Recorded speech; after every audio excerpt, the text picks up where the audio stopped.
Monsieur, bonsoir et bienvenue au 19h de ce 22 novembre. À la une de l'actualité, la visite du président de la République à Constantine a insufflé une nouvelle dynamique de développement dans la région.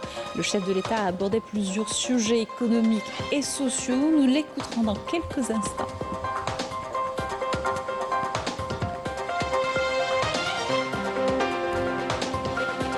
Ouverture du sommet du G20 à Johannesburg avec la participation du Premier ministre représentant le président de la République Abdelmadjid Tebboune et qui appelle à plus de solidarité avec les pays les plus pauvres, à une réforme des institutions financières internationales pour une meilleure représentativité.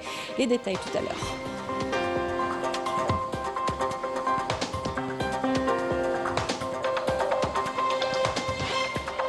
Une enveloppe de 495 millions de dinars allouée à l'aménagement de l'agglomération de Sidi Aïssa, annoncée par le ministre de l'Intérieur.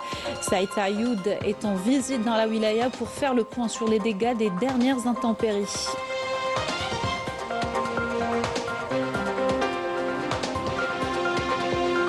Et un volet santé et sensibilisation dans ce journal avec tout d'abord la lutte contre le diabète, un véritable fléau mondial. À Béchar, les associations accentuent le travail de sensibilisation au risque de complications de cette maladie. Et puis le dépistage précoce du cancer de la prostate mis en avant lors d'une initiative de l'EPTV à Ouergla. Reportage à suivre dans cette édition. Bienvenue à tous, heureuse de vous retrouver. Tout d'abord, la visite de travail d'inspection du président de la République, Abdelmadjid Tebboune, dans la wilaya de Constantine, a permis d'inaugurer et donner le coup d'envoi de plusieurs projets de développement. Elle constitue un souffle nouveau pour le développement dans la région. Le président a abordé à l'occasion plusieurs sujets, l'habitat, le sport, la coopération dans le domaine de la santé ou encore la production pharmaceutique. Le résumé de Amel Assefta. Procédant à l'inauguration de projets de développement et à la pose de la première pierre d'autres, le président de la République a mis en avant la volonté de plusieurs partenaires de coopérer avec l'Algérie au regard de ses potentialités. Soulignant la nécessaire création de centres de recherche, il a mis l'accent sur l'importance de choisir des bureaux d'études appropriés en prenant toutes les précautions nécessaires pour garantir l'avancement des travaux de réalisation dans les délais impartis, parallèlement à la mise à disposition des équipements nécessaires. أقول وأكرر مرة أخرى هو إنجاز خاص وخاص جدا لأن فيه البحث فيه تعليم الطب وفيه الاستشفاء. التجربة أعطت أن بقدر ما يكون مستشفى جامعي بافيونر بقدر ما ينجح في الاستقبال وفي الاستشفاء وفي كذا. Le président de la République, Abdelmadjid Tebboune, a indiqué que la jeunesse algérienne représentait la véritable richesse du pays, soulignant le souci de l'État de réunir toutes les conditions pour investir dans une génération capable de réaliser l'essor par le savoir et la connaissance. Le président de la République a précisé que le secteur de l'habitat constitue le principal indicateur socio-économique de développement en Algérie. راه من أكبر المؤشرات الاقتصادية والاجتماعية بالنسبة للتنمية تاع بلاد. الحمد لله, c'est un logement intégré et c'est pour ça qu'on va vite et c'est pour ça qu'on va régler définitivement le problème. Le président de la République a par ailleurs souligné la nécessité d'accorder toute l'importance nécessaire au patrimoine architectural et civilisationnel de la wilaya de Constantine, parallèlement à la réalisation des projets de développement, s'engageant personnellement à répondre à tous les besoins de la wilaya en matière de développement. Le président de la République, Abdelmadjid Tebboune, a renouvelé son appel à traiter la dette des pays les plus pauvres et son développement à travers une approche qui comprend d'en effacer une partie ou la transformer en investissement direct et rentable. C'était dans une allocution prononcée en son nom par le Premier ministre Sifir Rieb lors du sommet du G20 à Johannesburg. Le président a affirmé que l'Algérie joint sa voix aux autres voix dans le monde, appelant à réformer les institutions financières internationales à travers une gouvernance économique et financière rationnelle, ceci en révisant les mécanismes de prise de décision de façon à garantir une représentativité juste, équitable et transparente des pays en développement et le continent africain au sein des organes dirigeants de ces institutions. Je vous invite à l'écouter. الجزائر الدعوة إلى معالجة عاجلة L'Algérie renouvelle son appel à un traitement urgent de la question du poids de la dette et de son service pour les pays en développement et les plus pauvres, à travers une approche qui inclut l'effacement d'une partie de cette dette ou sa conversion en investissement direct et utile dans ces pays, tout en veillant à corriger les complications techniques liées à l'évaluation des risques par des réformes profondes permettant de trouver une issue aux pays écrasés par le fardeau des dettes souveraines. L'Algérie s'associe aux pays appelant à une réforme des institutions financières internationales dans le cadre d'une gouvernance économique et financière saine, en révisant les mécanismes de prise de décision afin de garantir une représentation juste, équitable et transparente des pays en développement et du continent africain au sein des organes dirigeants de ces institutions.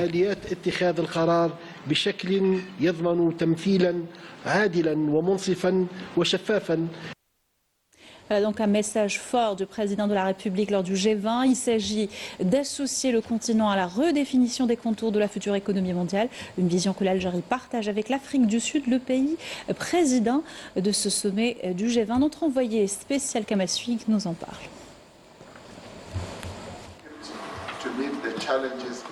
Il est temps pour le continent africain de retrouver la place qui lui revient. C'est avec ces mots forts de Nelson Mandela que le président sud-africain a ouvert le premier sommet du G20 organisé dans le continent africain. Un sommet organisé avec l'appui de l'Algérie, un pays qui n'a jamais cessé de défendre les intérêts du continent, soutenir ses peuples et protéger sa souveraineté. Le message du président de la République Abdelmadjid Tebboune aux participants était clair et sans équivoque. La réforme du système financier mondial est devenue une nécessité. La souveraineté des États africains n'est pas discutable. Quant au ton des contradictions, il est révolu. L'heure est à l'action pour un continent capable de relever les défis de ses peuples. Le développement économique, la transition énergétique, la sécurité alimentaire et l'utilisation de l'intelligence artificielle au service de la croissance. Autant d'enjeux importants au menu des débats.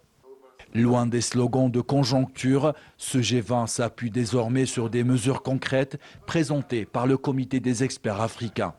L'Algérie, que Nelson Mandela a décrit comme le pays qui a fait de lui un homme, continue aujourd'hui à partir de l'Afrique du Sud à défendre les intérêts des pays africains avec la même détermination. Et pour une raison simple, ces principes n'ont pas changé. En marge de sa participation aux travaux du sommet du G20 au niveau ministériel, le ministre des Affaires étrangères de la communauté nationale à l'étranger et des Affaires africaines, Ahmed Attaf, a eu des entretiens bilatéraux avec son homologue espagnol, José Manuel Alvarez. La rencontre a permis d'examiner les relations de partenariat et de coopération entre les deux pays, d'échanger également les vues et les analyses concernant l'évolution de la situation dans le bassin méditerranéen et la région sahélo-saharienne. Le ministre de l'Intérieur, des collectivités locales et des transports à Msila pour évaluer les mesures prises visant la gestion des conséquences des récentes intempéries. En plus d'une enveloppe de 495 millions de dinars alloués à l'aménagement de l'agglomération de Sidi Issa, au curage des cours d'eau, Saïd Saïd a instruit une étude spéciale visant la protection de 9 villes de la wilaya contre les inondations et la prise en charge des familles sinistrées, bien sûr. Les détails de Badia Amardi.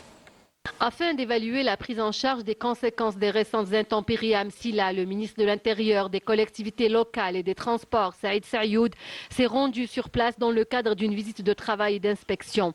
Au programme, une rencontre interactive avec les représentants de la société civile de la ville de Sidi Issa, consacrée à l'écoute des préoccupations des citoyens et à l'examen des moyens possibles pour y répondre. Cette rencontre a permis aussi d'évaluer l'efficacité des dispositifs mis en place.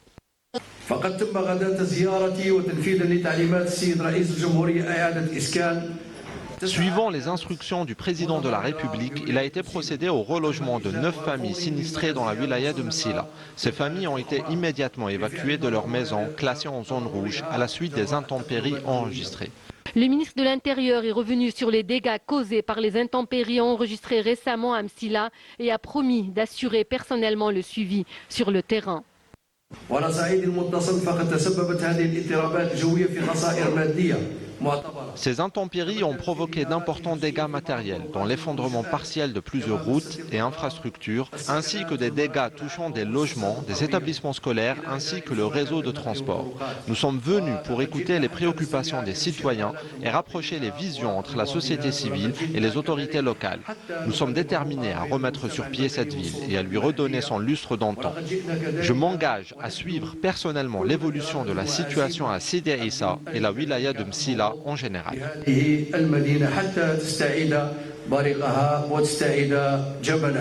Parmi les mesures arrêtées lors de cette rencontre, l'allocation d'une enveloppe de 495 millions de dinars affectée à l'aménagement de l'agglomération de Sidi Issa, au curage des cours d'eau et à une étude spéciale visant la protection de 9 villes de la wilaya de Msila contre les inondations. Activité ministérielle toujours, le ministre des Travaux publics et de l'infrastructure de base, Abdelkader Djelaoui, s'est enquis de l'état d'avancement de la réalisation de la ligne ferroviaire Béchar-Tindouf-Garage-Billet. Il a inspecté les travaux d'installation des rails, les stations, les ouvrages d'art et les grands fourrages. Et à l'occasion, des instructions strictes ont été données pour la mobilisation de tous les moyens humains et matériels possibles et pour assurer une continuité du travail afin de livrer le projet vers la fin de l'année et permettre son entrée en activité en janvier 2026. Lancement ce samedi des travaux de construction de l'usine de dessalement de l'eau de mer à la plage de Sidi Lajel, dans la wilaya de Mostaganem. L'opération a été supervisée par le président directeur général du groupe Sonatrach, Nourdine Daoudi, et le PDG de l'entreprise algérienne de dessalement de l'eau, filiale de Sonatrach, Lassen Bada. Cette initiative s'inscrit dans le cadre du deuxième programme complémentaire de dessalement approuvé par les autorités, comprenant des usines d'une capacité de 300 000 m3 jour. Et à cette occasion, le PDG de Sonatrach a souligné que l'objectif du groupe était de maîtriser les coûts, les délais de réalisation et les opérations de maintenance, précisant que toutes les étapes seront assurées exclusivement par des compétences algériennes, qu'il s'agisse d'ingénieurs, de techniciens ou de main-d'œuvre qualifiée.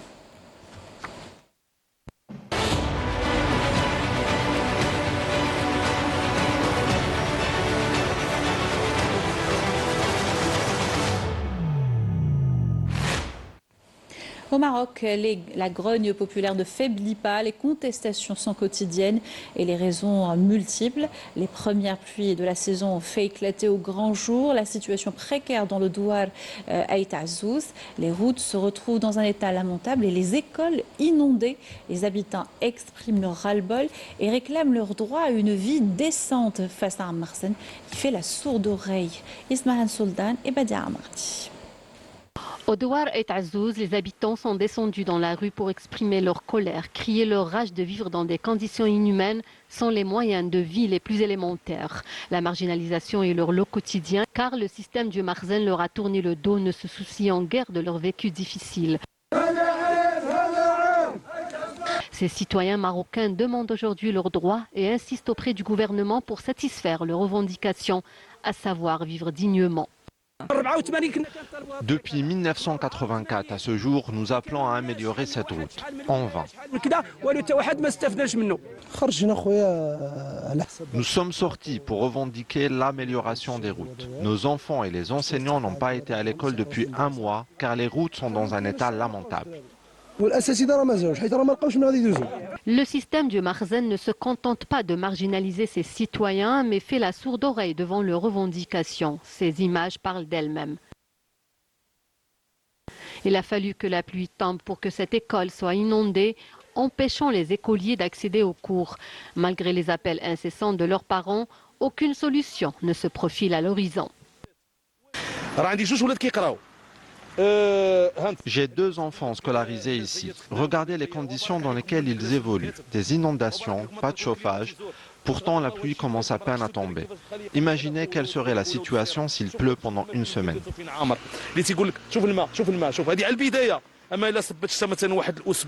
Les habitants du douar Aït Azzouz ne cessent de revendiquer leur droit à une vie décente en vain. Ils font face à la sourde oreille du système du Marzen et continuent à plonger dans un marasme sans précédent.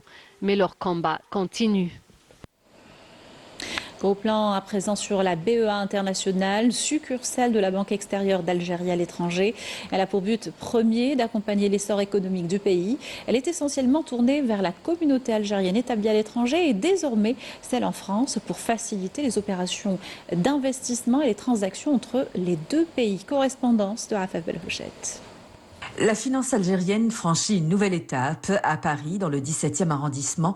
BEA International Bank, filiale de la Banque extérieure d'Algérie, un acteur parmi les tout premiers du pays par les actifs, inaugure l'agence de Courcelles. Un signal fort sur un marché français très compétitif où plus de 320 établissements bancaires sont déjà présents. Mais l'ambition est claire, devenir un acteur bancaire global. L'agence Courcelles n'est pas qu'une agence de quartier. Elle a vocation à capter la clientèle parisienne intramuros. Agréée par le régulateur français et européen, la banque s'inscrit dans les standards internationaux les plus exigeants. Mais son implantation porte surtout une dynamique nouvelle, celle d'un acteur algérien qui n'exporte pas seulement du gaz, mais désormais de la finance, du savoir-faire et des services. Notre agence accueillera toute typologie de clients, qu'ils soient particuliers, professionnels ou entreprises. Pour faire sa place dans un marché où 72% des clients utilisent désormais le digital comme premier canal bancaire, BEA International Bank mise sur une relation cliente ultra personnalisée, un parcours digital fluide, transfert, mobilité professionnelle et projets d'investissement. Le client sera au centre de notre dispositif commercial et tout a été pensé pour lui offrir un parcours et une expérience client optimale. Au cœur de la stratégie, une clientèle ancrée en France mais connectée à l'Algérie. Selon les chiffres officiels français, la France abrite au minimum 2,7 millions de personnes d'origine algérienne. Par ailleurs, les transferts officiels de fonds de la diaspora algérienne vers l'Algérie sont estimés à environ 1,87 milliard de dollars en 2023, avec une offre bancaire capable de capter ces flux et de proposer des services adaptés. BEA International Bank transforme cette réalité humaine en opportunités économiques concrètes. Nous avons la chance d'avoir au sein de nos équipes des banquiers de haut niveau, issus pour la plupart d'entre nous de la diaspora algérienne. Cela permet d'offrir à nos clients un service à forte valeur ajoutée et une gestion personnalisée qui tient compte également de la spécificité de nos clients d'origine algérienne. Courcelles n'est qu'une première pierre. 2 autres agences ont déjà ouvert leurs portes. D'autres implantations en France sont déjà à l'étude dans le cadre d'une stratégie d'implantation durable et d'un accompagnement des échanges économiques franco-algériens qui demeurent significatifs malgré les défis. Une banque universelle, une vision internationale et un message. La finance algérienne ne se contente plus d'exporter hydrocarbures ou minéraux. Elle exporte maintenant services, expertise et confiance. Et elle affirme que l'économie algérienne a sa place au cœur des métropoles mondiales.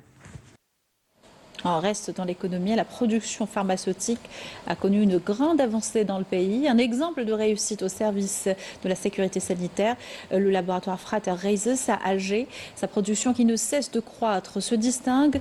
Son ambition exportatrice, son innovation continue et respect des standards internationaux. Abdesalem Habbas et Amira Sefta nous en disent plus. Ici, dans ce laboratoire, 150 produits pharmaceutiques destinés à 14 domaines thérapeutiques sont fabriqués. Un chiffre qui reflète la stratégie adoptée par ses responsables qui s'inscrit en droite ligne avec la politique de l'État visant à garantir la sécurité sanitaire. Les capacités de production, 50 millions de flacons par an, 150 millions d'ampoules par an, ou 50 millions de seringues pré-remplies par an. Nous nous engageons à respecter les normes internationales et les bonnes pratiques de fabrication. L'équipe regroupe plus de 1500 employés issus des universités algériennes qui bénéficient chez nous des différentes formations à même d'assurer la fabrication de médicaments de haute qualité. 5 pôles spécialisés produisent 6 catégories de médicaments pour soutenir le marché national. Et le travail se poursuit pour développer 100 nouveaux produits, ouvrant à cette entreprise l'opportunité d'exporter vers de nouveaux pays. Nous exportons vers 25 pays environ 8 millions d'ampoules par an, 2,8 millions de flacons, 15 millions de gélules et comprimés, ainsi que 2 millions de seringues pré-remplies prêtes à l'emploi.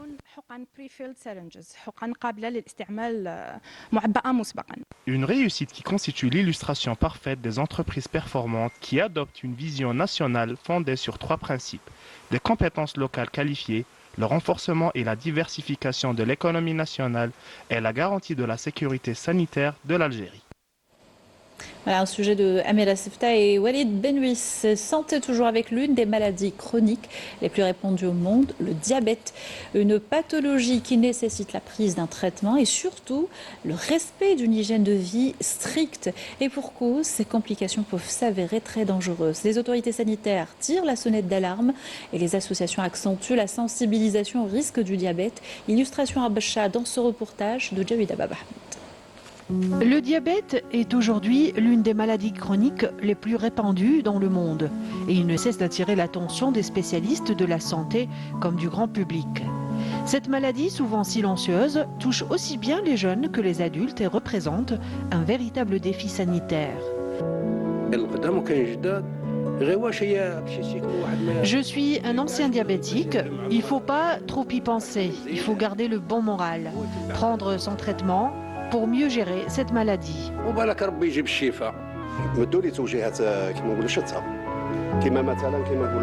Ils m'ont orienté vers un diabétologue après avoir fait les analyses nécessaires.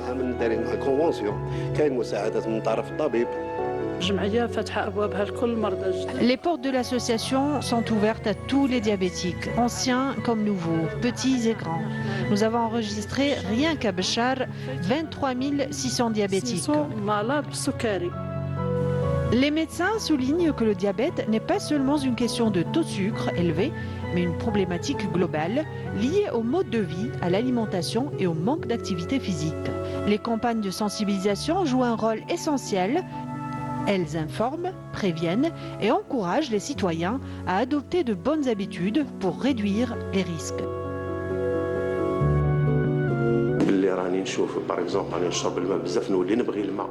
L'envie de boire beaucoup d'eau et avec une quantité abondante, c'est un signe de diabète.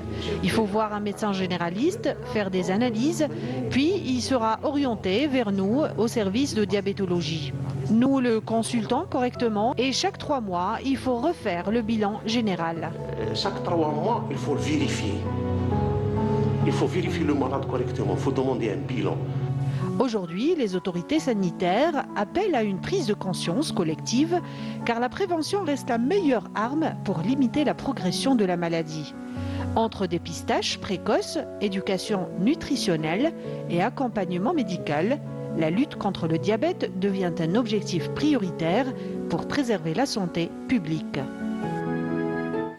L'établissement public de télévision se joint aux efforts de sensibilisation pour le dépistage précoce du cancer de la prostate. Des journées d'information et des examens médicaux ont été organisés à Ouergla au profit des journalistes et employés de la station régionale.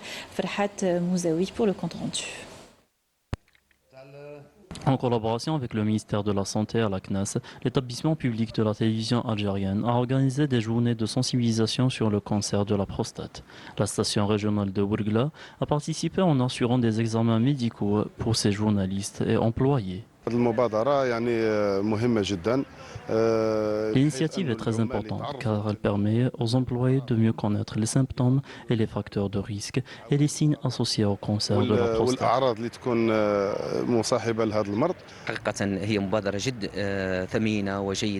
Une initiative précieuse et bénéfique pour les travailleurs et qui leur permet, grâce à cette campagne de sensibilisation, de mieux connaître cette maladie, ses moyens de prévention et les façons de la combattre.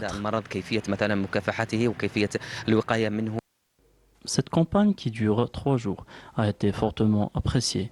Elle a permis de rappeler l'importance du dépistage précoce pour éviter les complications, surtout lorsque la maladie est détectée tard.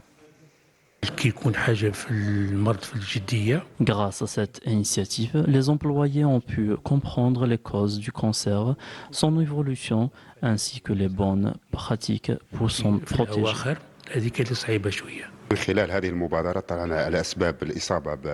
Grâce à cette initiative, nous avons pu comprendre les causes de ce cancer, devenu très répandu ces dernières années. Une action utile qui nous a également donné des idées pour mieux nous protéger.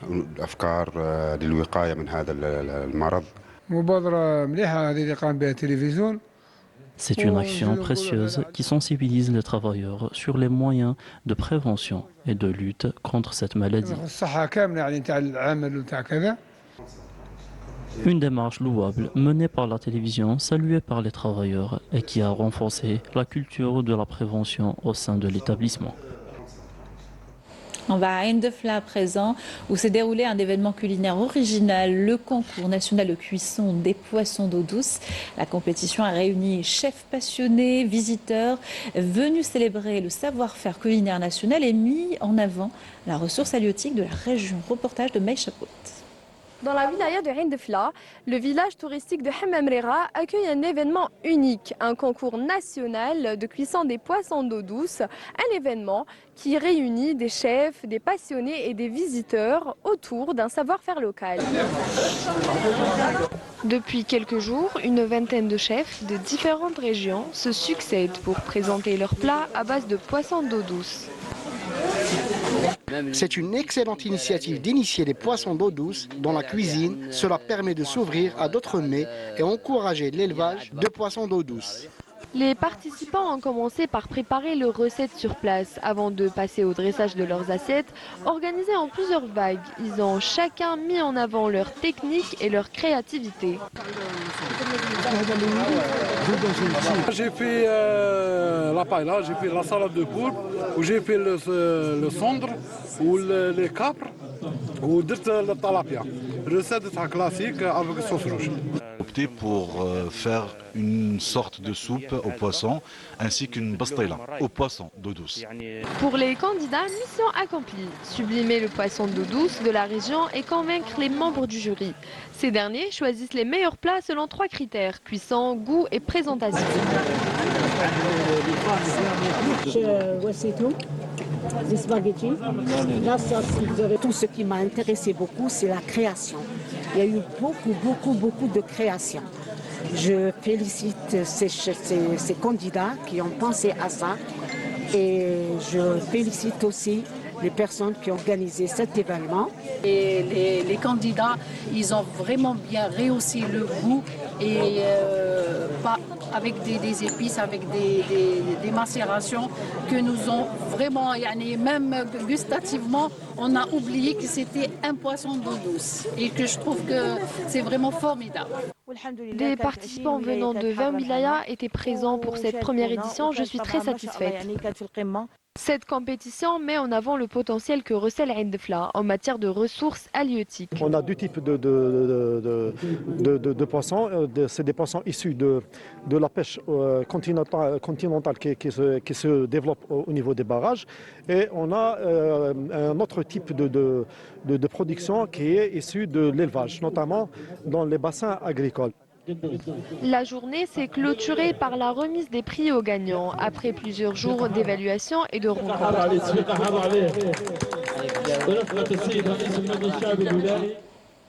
C'est la fin de ce journal. Merci de l'avoir suivi. On se quitte sur ces belles images des premières neiges sur les hauts plateaux, à Sétif précisément, où un léger manteau blanc recouvrait dès les premières heures de la matinée de ce samedi la ville, la transformant en carte postale éphémère, comme vous allez le voir sur ces images de Walid Irlef. Quant à moi, je vous souhaite une excellente soirée sur Canal Algérie.